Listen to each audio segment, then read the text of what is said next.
மதிப்பிற்குரிய ஐயா ரஜினிகாந்த் அவர்களே, கடந்த வாரம் அண்ணன் ஆதவர்ஜுனா பேசிய அந்த பேச்சுக்கு எதிராக உடனடியாக கண்டன அறிக்கை வெளியிட்டிருந்தீர்கள்.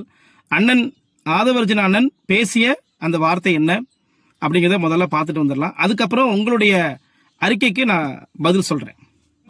எம்ஜிஆருக்கு அப்புறம் ஒரு பிரபலமான ஒரு தலைவரா ரஜினிகாந்த் அவர்கள் வரணும்னு நினைச்சார். அரசியலுக்கு வந்து சிஸ்டத்தை மாத்தணும், எல்லாம் பண்ணணும்னு நினைச்சார். ஆனால் குடும்பம் பல மிரட்டல்களை கொடுத்து அவரை அரசியல் கட்சி வர விடாம பாத்துக்கிட்டாங்க. இன்னைக்கு என்ன ஆனார்? அவரு கடைசியில ரெட் ஜெயின் பிக்சர்லயே நடிக்க போயிட்டார். அவர் மேல விமர்சனம் கிடையாது. அந்த வலிமை, மன வலிமை நம்ம தலைவர்கிட்ட இருக்கு. நான் பதிவு பண்ண திரு ஆதவர்ஜுனன் வந்து உங்களை வந்து சிறுமைப்படுத்தி பேசிட்டாங்க அப்படின்னு சொல்லிட்டு நீங்க வந்து கண்டன அறிக்கை தெரிவிச்சிங்க.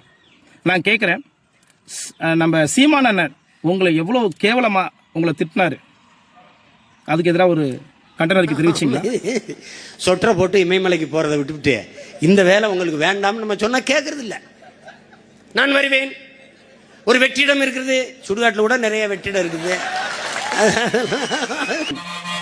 சாட்டை துரைமுருகன் என்ன சொன்னாரு? இந்த மெண்டல், இந்த லூசு, இந்த பைத்தியம், இந்த கிறுக்கு, இந்த கேன கபோதி, இந்த கபோதிக்கு ஒரு முறை அவர் சொன்னோன்னு புரிஞ்சுட்டாரு ரஜினிகாந்தா அப்படின்னாரு. அவருக்கு ஒரே ஒரு நாள் கொண்டு வந்து சிகிச்சை கொடுக்க முடியுமா மாமா அப்படின்னு கேட்டேன். இல்ல இல்ல, நாங்க வந்து அரை மண்டலுக்கு மட்டும் தாங்க பைத்தியம் பண்றோம், முழு மண்டலுக்கு பண்றது இல்ல. திமுக இருக்கக்கூடிய பேச்சாளர் சொல்லிக்கிட்டு பெண்களை ரொம்ப கொச்சைப்படுத்தி கேவலப்படுத்தி இருக்கக்கூடிய சிவாஜி கிருஷ்ணமூர்த்தி எவ்வளவு கேவலமா அவங்களை பத்தி பேசியிருக்கிறாரு, என்ன மாதிரியான வார்த்தைகள் பயன்படுத்தி இருக்காரு. இங்க ஒரு மானகட்ட நடிகர் ஒருத்தர் இருக்கான், பிளடி ராஸ்கல். அவன் ஒரு 50 வருஷமா தமிழ்நாட்டில் வாழ்ந்திருக்கான இந்த புறம்போக்கு இவனுக்கு ரசிகராக இருக்கணும், செருப்பு கொண்டு அடிக்க வேணாம். நீ தமிழ்நாட்டில் பிறந்து தமிழ் பால் குடிச்சு வளர்ந்துருந்தீங்கன்னா உனக்கு இந்த அறிவு இருக்கும். நீ ஒரு புறம்போக்கு, பொழைக்க வந்த புறம்போக்கு, வாயை பொத்திக்கிட்டு பொழைச்சிட்டு ஓடி போயிட்டே இரு. புதுக்கோட்டை வேங்கவியல் சம்பவத்திற்கு எதிராக ஏன் கண்டனம் தெரிவிக்கவில்லை? அண்ணன் ஆம்ஸ்ட்ராங் அண்ணன் படுகொலை செய்யப்பட்டதற்கு எதிராக ஏன் கண்டனம் தெரிவிக்கவில்லை? கள்ளக்குறிச்சியில் கள்ளச்சாராயம் அருந்தி இறந்து போன மக்களுக்கு கண்டனம் தெரிவிக்கவில்லை? அண்ணா யூனிவர்சிட்டியுடைய பாலியல் துன்புறுத்தலுக்கு எதிராக ஏன் கண்டனம் தெரிவிக்கவில்லை? சிவகங்கை திருபுவனம் அஜித்குமாருடைய லாக்அப் மரணத்திற்கு ஏன் நீங்கள் கண்டனம் தெரிவிக்கவில்லை? திருத்தணியிலே வடமாநில இளைஞர் ரயிலில் சென்று கொண்டிருந்த பொழுது போதையில் அருவாளை வெட்டிய அந்த கும்பலுக்கு எதிராக நீங்க ஏன் வந்து கண்டனம் தெரிவிக்கவில்லை?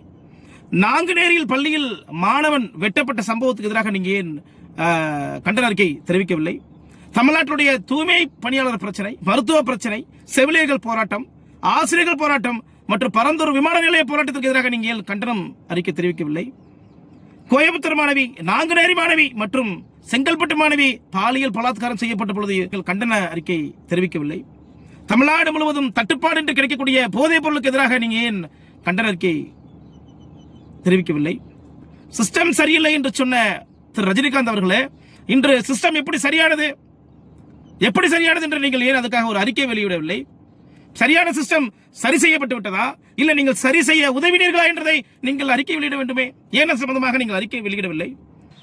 அதுக்கெல்லாம் அறிக்கை கொடுக்காத ரஜினிகாந்த் அவர்கள் இன்று ஆதவர்ஜுனன் ஒன்றும் தரக்குறவும் பேசல, ஒரு கேவலமா பேசல. அவர் பேசுறது என்ன பேசினார்? இதே போல அழுத்தம் கொடுத்ததுனால அவர் அரசியலுக்கு வரல அப்படிங்கிறது தானே சொன்னாரு. நீங்க என்ன சொல்லியிருக்கணும்? அழுத்தம் கொடுத்தாங்க, இல்ல ஏதோ ஒன்று சொல்லியிருக்கலாம். உடனே அவ்வளவு வேகமாக அந்த அறிக்கை கொடுக்க வேண்டிய அவசியம் என்ன? யோசிச்சு பாருங்க.